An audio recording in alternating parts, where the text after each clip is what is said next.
Assalamualaikum warahmatullahi wabarakatuh. Welcome back on my channel. Selamat jumpa lagi dengan saya di channel ini. My name is Dani. Apa kabar everyone semuanya hari ini? A happy weekend for everyone. Dan bagi yang tetap beraktivitas untuk hari ini, tetap semangat untuk menjalankan aktivitasnya masing-masing. Oke, pada kesempatan kali ini kita akan belajar mengenai bagaimana cara membuat percentage. Apa itu yang dinamakan percentage? Oke, everyone. Sebelum kita lanjutkan ke bahasan, jangan lupa untuk subscribe on my channel bagi yang belum subscribe, dan bagi yang sudah subscribe, terima kasih banyak untuk segala dukungan dari kalian semuanya. Oke, everyone. Langsung saja kita ke bahasan mengenai apa itu percentage. Oke, sebelum kita bisa menguasai percentage, everyone, ya, di sini kita akan sedikit mengulas atau membahas. Semoga bahasannya ini bisa diterima oleh rekan-rekan semuanya. Ya, di sini akan kita bahas rumusnya, terus pengertiannya, dan juga nanti akan ada contoh-contoh apa itu percentage. Ya, sedikit gambaran mengenai percentage itu adalah sebuah pertanyaan, ya, pertanyaan pendek, ya, gini, pertanyaan pendek yang ditambahkan di akhir statement, ya, pertanyaan pendek yang ditambahkan di akhir statement, ya, yang mana statement itu bisa saja untuk menegaskan sesuatu atau meminta persetujuan, ya, meminta persetujuan atau menegaskan, ya, intinya menegaskan, ya, itu adalah yang dinamakan percentage. Diulang, yaitu suatu pernyataan pendek, ya, pertanyaan pendek yang ditambahkan di akhir statement, ya, itu yang gunanya untuk meminta suatu persetujuan atau pembenaran atau meminta kejelasan, seperti itu, ya. Contohnya seperti ini. Kamu lapar kan? Atau kamu sudah makan kan? Atau saya ganteng kan? Nah, itu adalah kannya, itu adalah suatu pertanyaan pendek yang ditempatkan di akhir statementnya, ya, itu. Atau misalkan kamu hari ini akan pergi kan? Nah, kannya itu adalah yang dinamakan percentage-nya, itu statement yang simpan, pertanyaan pendek yang disimpan di akhir statementnya itu. Oke, everyone, seperti itu. Dan untuk bisa membuat percentage itu kita harus tahu dulu apa itu yang dinamakan auxiliary verb atau kata kerja bantu, ya. Auxiliary verb kata kerja bantu itu, kalau misalkan kalian sudah banyak menyimak video-video saya dari awal sampai sekarang ini, mungkin sudah sedikit banyak sudah mengetahui apa itu auxiliary verb atau kata kerja bantu. Kalau misalkan auxiliary verb yang be, ya, itu atau yang to be itu, ya, oke, I am, ya, were, was, ya, seperti itu. Were, was, I am, ya, seperti itu, ya, yang to be itu. Terus kalau misalkan do, ya, does, seperti itu auxiliary verb. Do, does, did, have, has, had, seperti itu, ya. Dan model auxiliary yang lainnya seperti model auxiliary. Seperti apa itu model auxiliary itu? Will, ya, will, word, can, could, shall, should, ya, may, might, seperti itu, ya, yang dinamakan dengan auxiliary verb. Dan kalian juga harus mengetahui mengenai pronoun, ya, pronoun atau definite. Ada dua macam, ya, kalau pronoun itu ada definite pronoun dan indefinite pronoun, ya. Kalau yang definite pronoun seperti I, you, we, they, he, she, it, udah pada tahu, ya, I, you, we, they, he, she, it. Dan kalau indefinite atau yang tidak jelas seperti everyone, someone, ya, everywhere, somewhere, seperti itu, ya. Oke. Ya, kalian harus mengetahui dulu, harus menguasai dulu yang itu ya, yang tadi saya bilang, yaitu auxiliary verb dan pronoun. Oke, udah pada tahu sedikit banyaknya. Oke, everyone. Nah, di sini ada rumus ya untuk question tense itu ya, ada rumus di sini udah saya kasih di sini, statement question tense ya. Rumusnya seperti ini kalau untuk membuat sebuah question tense. Di sini perhatikan di sini statement ya, statement atau pernyataan, dan sini question tense, dan ini kalimat tanyanya seperti ini: subject plus predikat plus auxiliary plus subject. Oke, di subject di sini dan predikat, dan ya auxiliary yang tadi adalah bisa yang tadi ya, auxiliary verb bisa are you we they, bukan auxiliary verb itu be ya, I'm our was were ya, have has had have been ya, seperti itu ya. Nah, di sini auxiliary. Nah, di sini kalau misalkan subjek predikatnya adalah positif ya, maka auxiliary plus subjeknya adalah negatif. Oke? Dan begitu juga kebalikannya, kalau misalkan subjek dan predikatnya negatif, di sini auxiliary subjeknya adalah harus positif. Jadi bolak-balik. Kalau yang di awalnya positif, maka di question tense-nya harus negatif, dan begitu juga sebaliknya, kalau di subjek predikatnya adalah negatif, maka question tense-nya harus positif. Bagaimana?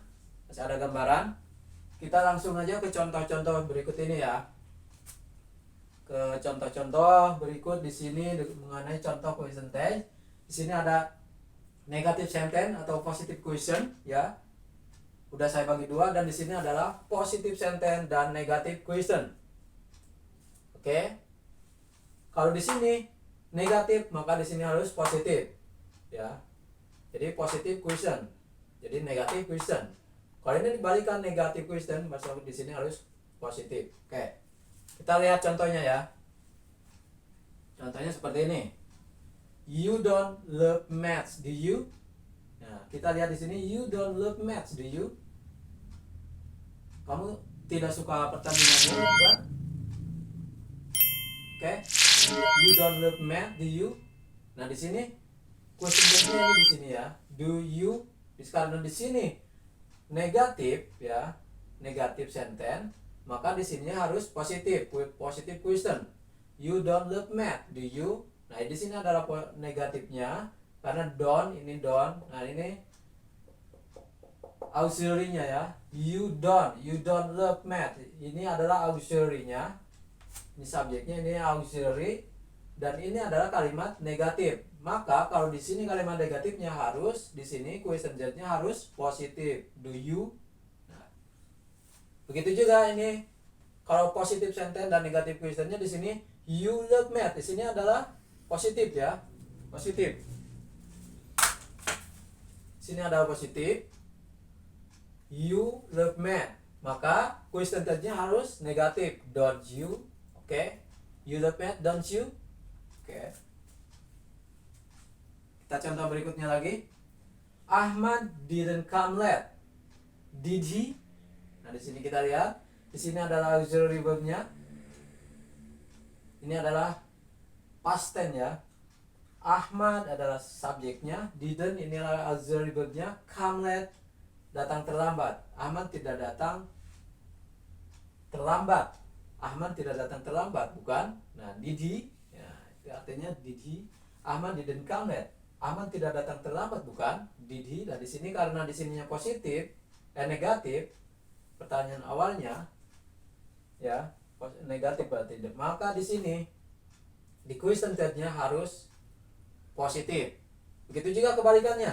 Ahmad come late.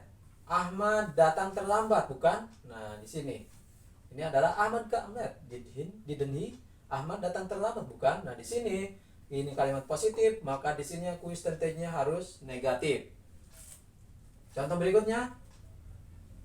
The man isn't lazy, is he? Oke, the man isn't lazy, is he? Orang itu tidak malas, bukan? Nah, di sini negatif ya. Auxiliary verb-nya isn't ya. Yang dinamakan auxiliary-nya adalah kata kerja bantunya adalah isn't. Ini adalah kata sifatnya. ini question tense-nya harus positif karena di sini adalah isn't, yaitu negatif. The man isn't lazy, orang itu tidak malas, bukan? Nah, di sini kebalikannya adalah the man is lazy, orang itu malas, bukan? Isn't he? Ya. The man is lazy, isn't he? Orang itu malas, bukan? Nah, di sini positif, maka di sini questionnya negatif. Lanjut, contoh berikutnya. They won't come to school, will they? Nah, di sini mereka tidak akan datang ke sekolah, bukan? Ya, mereka tidak akan datang ke sekolah, bukan? Nah, di sini adalah kalimat negatif, won't. Ya, they won't. They won't. Ini auxiliary-nya adalah ini. Ya, will, ya, auxiliary ya kata kerja. Di sini adalah kan kalimat negatif, they won't come to school, mereka tidak akan datang ke sekolah, bukan? Nah, di sini adalah question tense-nya atau penegasannya, permintaan persetujuannya adalah will they, bukan? Ya, gitu. Ini harus berbentuk positif. Dan begitu juga sebaliknya, kalau positif sentence, they will come to school, mereka akan datang ke sekolah, bukan? Nah, di sini pernyataannya, pertanyaan di akhirnya adalah one day, harus kalimat negatif, one day. One day itu singkatan dari will not day. Ya, kita lihat di sini. Nah, di sini will day, di sini one day, right? Dan untuk contoh berikutnya, you don't love me, do you? Nah, di sini adalah negative sentence, positive question. You don't love me, kamu tidak mencintai saya, bukan? Do you? Nah, di sini adalah kalimat negatifnya, maka question tense-nya adalah positif. Do you? You don't love me, do you?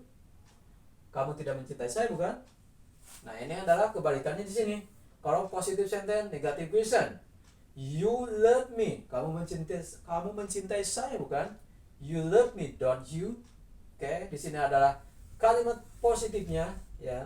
Dan di sini adalah don't you, question tense-nya berbentuk negatif. Oke. Oke, everyone, ada gambaran untuk pemahaman di sini mengenai question tense. Di sini adalah kita lihat ulang sedikit saja, ya. Di sini adalah you don't, di sini adalah auxiliary yang dinamakan auxiliary-nya ini, ya. You auxiliary, you love me, don't you, dari sini adalah auxiliary-nya. Oke, begitu everyone. Jadi dalam question tense ini bisa saja orang menyatakan sebuah question tense atau menyatakan sebuah pertanyaan di akhir kalimat itu sifatnya orang itu sudah mengetahui sebenarnya, ya, sebenarnya bahwa dia itu ya begitu, tetapi untuk menegaskan, ya, untuk menegaskan biasanya seperti itu, seperti gini, saya tuh udah tahu bahwa kamu itu mencintai saya, ya, tetapi saya ingin menegaskan lagi, kamu mencintai saya, kan? Seperti itu.